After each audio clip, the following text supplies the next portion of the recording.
So Boursin cheese, if you're not familiar with it, I think you really need to get familiar with it. It is fantastic. Anne even loves it. It is just out of this world. It's something I always keep on hand, or I try to anyway, in my fridge. And if people are stopping over at the last minute, I pull out some cheeses, some grapes, some Boursin and crackers, and you've got an instant last minute hors d'oeuvre. It's basically a garlic and herb French cream cheese, and it's out of this world. And besides just serving it straight up with crackers, there's a bunch of things that you can do with it. So it either comes in a round kind of a foil pack, or now they've made it kind of handy dandy and it comes in a container like this where you can just, if you don't use it all, put the top back on, use it another time. Fantastic stuffed in mushrooms. Fantastic. I'm trying to think of the many other ways I've used it. It's just great in so many different ways. I'll stuff it in chicken breasts. I'll stuff a steak with it with fresh spinach and sun-dried tomatoes.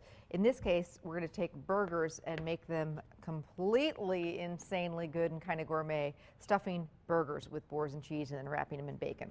So I've got some really nice ground beef here, nice clean hands, and this is the method for stuffing burgers. Basically, we're going to make two pretty thin patties. I put that Boursin in an omelet. Oh, Anne says she tried Boursin cheese in an omelet. Yeah, was it out of this world? You need to keep it refrigerated. It is a little bit pricey. It's about $4 a container, but a little goes a long way.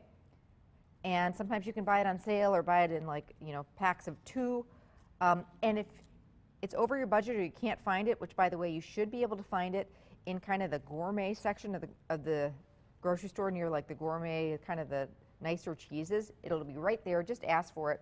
But you can also just make your own by whipping up cream cheese. I add some butter to it and some garlic and herbs, and you can kind of create your own. It's real kind of whipped up and light, so just use a mixer and beat that cream cheese, mix in some not melted butter, but maybe some room temperature butter and some fresh garlic and herbs, and you've pretty much got it. Okay, so I'm making these patties, as you can see, pretty thin. And then I'm going to season them with some steak seasoning salt.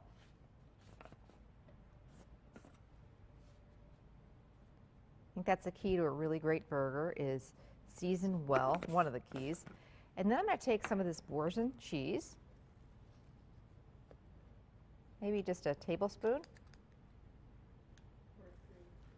or 3, as Anne said. I've never met anyone who didn't like Boursin. In fact, my daughter is a huge fan, and I have to kind of say, whoa, whoa, that stuff's pricey. So then you basically take your other patty, and then you've got a little surprise inside. And who doesn't like surprises? I know I do. And then you really want to seal this, though, so that that cheese stays in there. In Minnesota, they call these Juicy Lucy's. And they stuff their burgers with American cheese and cheddar cheese and blue cheese, so they put the cheese inside. All right, now we're going to take some bacon and wrap this around that burger. Okay, so now we're going to get these burgers going.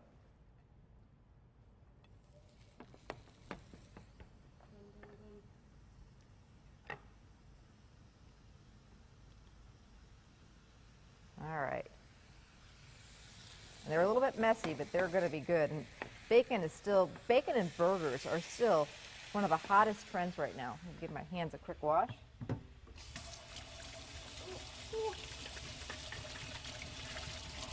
Okay.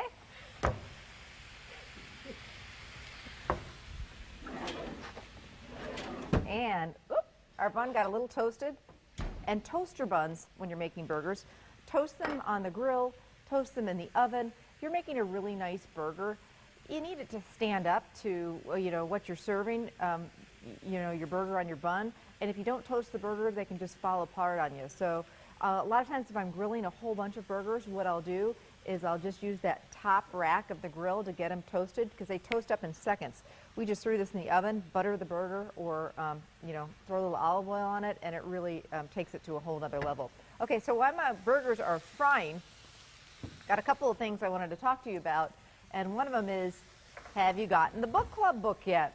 If you haven't, you need to, because this is one fantastic read, and it's going to be one fantastic night. So what I want you to do is go get the book, and it's called The Invention of Wings by Sue Monk Kidd. And she is most famous for her book, Secret Life of Bees. So this is her newest book, and it's getting rave reviews. And then I want you to join us at the Bottle Room later this summer in July for our book club meeting, which are always so much fun. Great discussions, great snacks the Bottle Room puts out, and I always love reading the book, and then I fall in love with it again even more when we talk about the book. So that's your homework assignment. Go get the book or get it on your Nook or your Kindle, read along with us, and then reserve your spot at book club. The number's right there to call to reserve your spot at the Bottle Room. Give them a call and just tell them, yeah, I'm coming to Amy's book club. We're hoping to have the book club meeting later this summer outside because if the weather cooperates, they've got a great outdoor patio. We also have another big night out coming up, and if you were at our last big night out, you know it was amazing. Well, we've got another one in the works, and it's coming up in July, so you'll be able to get all the details on our website, and please come and join us. Start talking about it now. And 5-course meal paired with different things, all at a great price. It's going to be fantastic, speaking of perfect pairings. Okay, back to my burgers. They're starting to cook here, and in the inside, you can, I don't know if you can get a peek at it, that cheese is starting to melt a little bit and become ooey and gooey, and that is the real surprise. A lot of people won't even know that you've got Boursin in the burger, and then they take a bite of it, and then it kind of, yeah, get out the napkins, because it's going to be ooey and gooey and drippy and wonderful. So I'm keeping this burger pretty simple. That Boursin is so over-the-top amazing that I'm just going to do a little bit of mayo on the bun, which is optional. If you don't like mayo, you could leave it out.